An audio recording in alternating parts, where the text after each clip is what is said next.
When you spread out your hands in prayer, I hide my eyes from you. Even when you offer many prayers, I am not listening. Your hands are full of blood. Wash and make yourselves clean. Take your evil deeds out of my sight and stop doing wrong.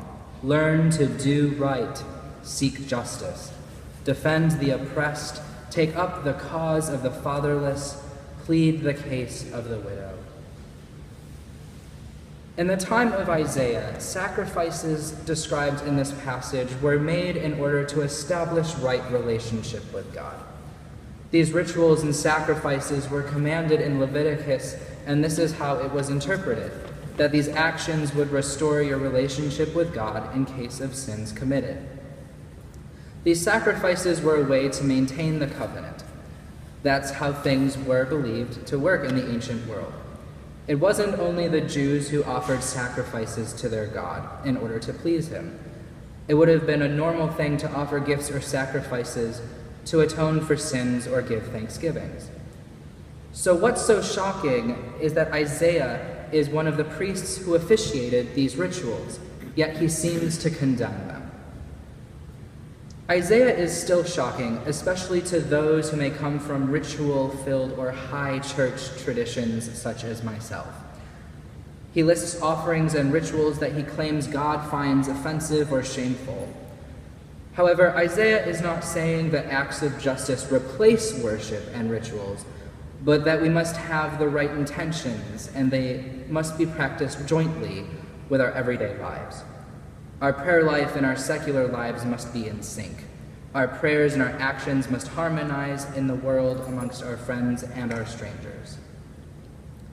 Faith is not just going to church or praying each night before bed. It's not just a set of rules that we follow or an ideal to believe in. Faith is not attending church each week and going through the motions of the Eucharist or singing praises or asking for forgiveness. These actions are only part of the Christian life and must be practiced alongside our lives lived outside the church walls. Faith is not a noun, but a verb. Faith describes an action. To be faithful is not just to believe something, but to act out of those beliefs. We are Christians not by what we believe, but how we interact with the world around us.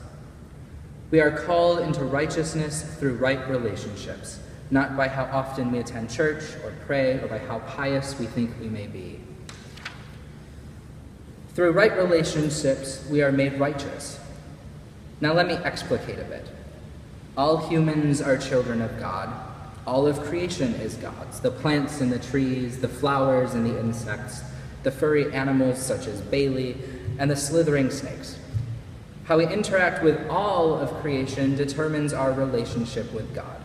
Our righteousness is based on our relationship with creation because God is a part of this very tangible world. God dwells in each of us, in the trees outside and in the living creatures from amoebas to bugs and cats and dogs. We cannot be in right relationship with God without being in right relationship with God's dwelling places. It's also hard to be in right relationship with the world without first seeing that the divine is actually a part of it. In the gospel reading from Luke, we heard the story of Zacchaeus, who wants to see Jesus, so he climbs the sycamore tree since he is vertically challenged. I think that Zacchaeus not only wanted to physically see Jesus, but spiritually see him as well.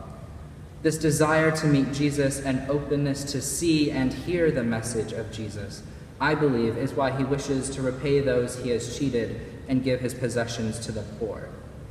Not just the physicality of seeing Jesus with his own eyes, but the something within his deeper being actually saw Jesus, and understanding and soulful recognition was sparked.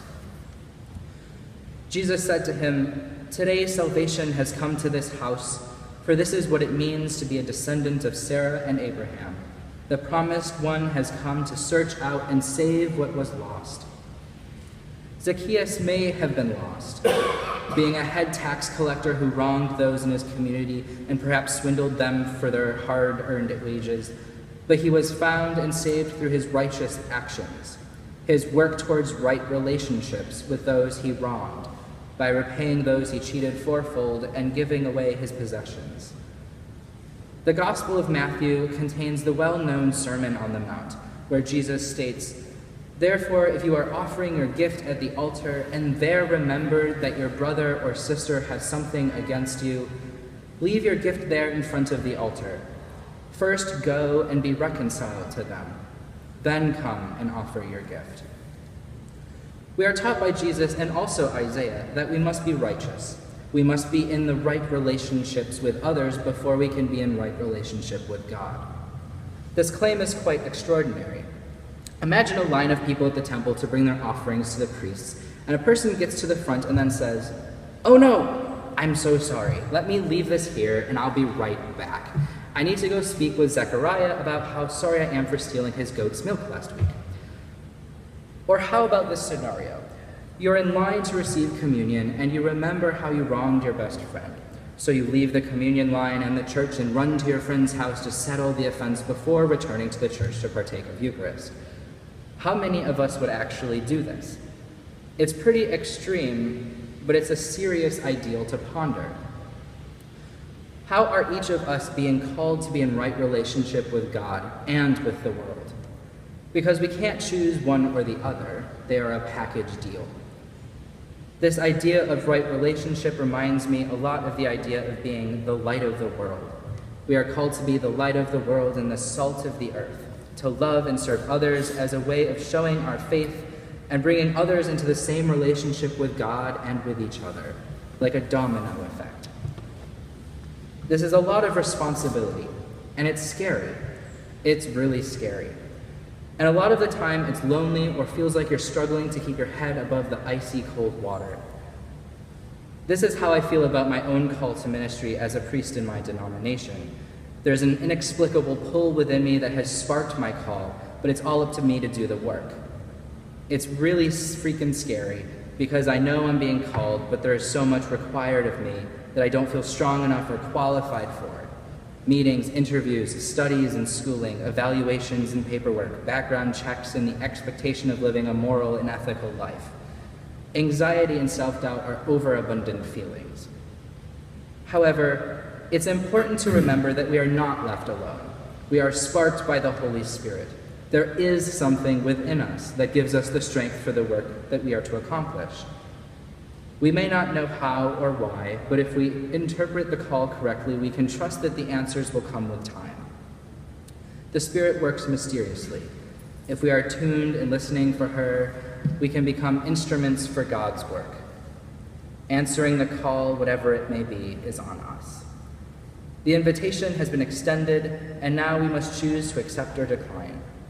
With acceptance of the call, we sign on for the hard Christian life of love and forgiveness, discipleship, and faith. We accept the call and vow to do the works of God as exemplified by Christ and his apostles. The Spirit offers strength and guidance to accomplish mighty deeds, and we are capable of love because we were first loved by God. We are called into relationship by her and Jesus. We are called to righteousness, and we are responsible for responding with faithful actions. Just as Jesus invited himself to Zacchaeus' home, he invites himself into our lives through the Spirit. Are we listening and ready to accept that